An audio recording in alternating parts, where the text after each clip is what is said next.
Ladies and gentlemen, I understand that a lot of you may be watching this on April the 1st, but I can assure you the information that I'm about to posit forward, in my belief, is fact, and in no way forms an April Fool's joke of any kind.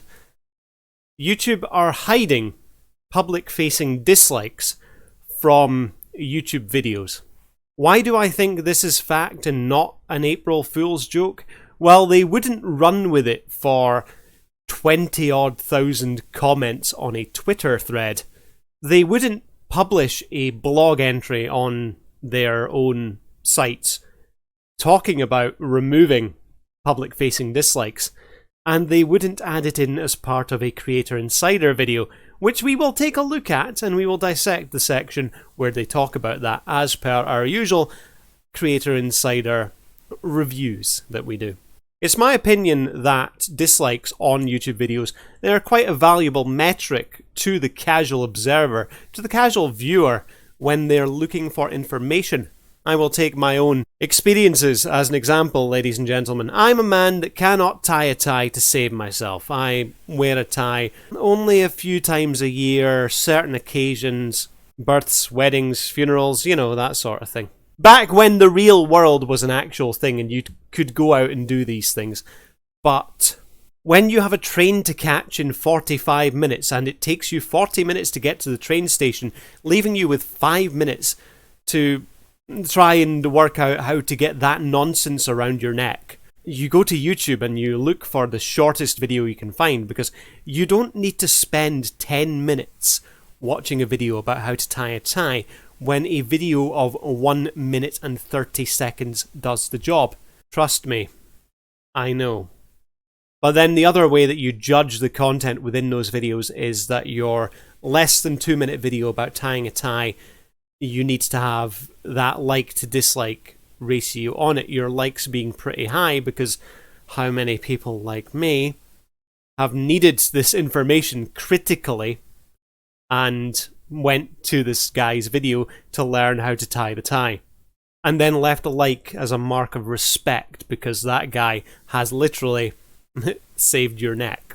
However, if you see a video that is heavily disliked, then that could show that it's a rickroll, never gonna give you up, never gonna let you down, or that it's maybe not a good video. Public-facing dislikes are essential in trying to work out the content of the video that you're about to watch. I will concede that the YouTube dislike system appears to be easily abused. However, YouTube have shown themselves that they are able to detect fake dislikes and dislike bombing runs and remove them from videos. We discussed that matter recently on the channel, ladies and gentlemen. I will put a link to the video where we spoke about it in the description section down below, so you can go back for a refresher. Hail friends, this is Widow's Son from the Sanctum Sanctorum podcast. On a recent episode where we had Quentin Phipps, aka Ginger Nation, on the show, during the show we noticed that we were getting a lot of dislikes on that particular episode, and that has not occurred on any previous show that we have done. Noticing that the dislikes had jumped up to about 24 at one point. Later on in the day, we did notice that the actual dislikes had dropped down to 19, then to 6, I believe, and then completely went away. So YouTube did in fact see that this was occurring and actually did something about it, and I would like to thank YouTube for taking care of that in a timely manner for us. Thank you so much for all the love and support, and peace be with you. But we did see, like I myself witnessed, YouTube removing dislikes from a video almost in real time, as well as having the testimony of the person who had said video. He spoke to me about having the dislikes seemingly vanish before his very eyes from YouTube. So this is silliness that doesn't need to be there. One could easily be forgiven for thinking it's an April Fool's joke. I also consider dislikes to be quite important for my own integrity as well. I consider likes and dislikes to be a mark of how good a job I'm doing. My last 10 videos, only one of them had a like-dislike ratio of below 90%.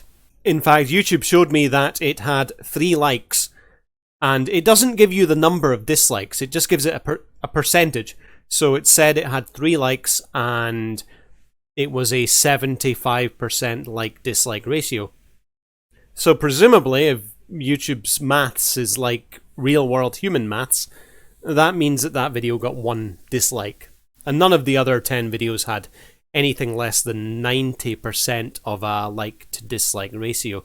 So I view that as a sort of a trends marker. It shows how much of a good job I'm doing. Smug mode activated. I will note that the last time I checked my channel's overall like-to-dislike ratio, the ratio was at 92% likes over dislikes. So I guess I'm doing quite a good job with the YouTube, isn't it? Smug mode. But I think that for others to have a ratio less than that, it would show that, hey, you need to get better at making the video thing. Get good! Or perhaps it will help them sort out weaknesses within their channel and help them going forward. Public dislikes in and of themselves are not a bad thing. Anyway, I think I've prattled on for long enough. Let's have a look and see what Creator Insider has to say about it. Testing new designs for the like and dislike buttons. Now, feedback has always been a huge part of YouTube, and it will continue to be. But we've heard that the dislike counts can affect creator well-being and sometimes are part of a motivated campaign to target a creator's upload. That's a fair comment, but as stated, YouTube is able to detect these fake metrics and remove them. I've seen it, as have others. Or are you now saying that your artificial intelligence has somehow lost the ability to do that in growing the Google brain? It's became dumber? So we're testing designs that remove the count behind dislikes. This is in an effort to improve the creator experience, but also to ensure that viewer feedback is still accounted for and shared back to the creator. What does that mean for creators and viewers? Well, creators, you will still see the like and dislike counts in YouTube Studio, and viewers, you'll still be able to like and dislike videos if you're in these experiments, and you'll still be able to tune the recommendations that YouTube provides you with as a result. With the loss of the public showing dislike metric, I'm now inclined to actually create a pinned comment on every one of the videos that I release, saying something like either comment here if you dislike this video, or like this comment to show that you dislike the video. I'm probably not the first person to have thought of that idea. There is nothing new under the sun, but there does seem to be at least a creator workaround that could be implemented to get around this stupidity that YouTube wants to put in front of us. You see how I think this is an April Fool's thing. You see why this video needed a disclaimer at the start of it.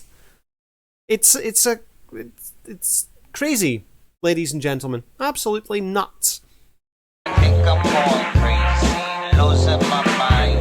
Now, we want as much feedback as possible, so you know the drill. Make sure you leave a comment below if you have strong feelings either way. Creator Insider will be linked in the description section down below, as well as the Twitter post and YouTube's own Google bloggy page thing where they talk about stuff. Like I say, ladies and gentlemen, I would love to think of this as fiction, an April Fool's Day joke, a bit of a troll from YouTube itself. This is as real as your so-called life gets. But as Q says, I do think it's real. Anyway, I have other videos in this end screen. Please feel free to give them a watch and drop the subscribe, and I'll catch you next time. See ya!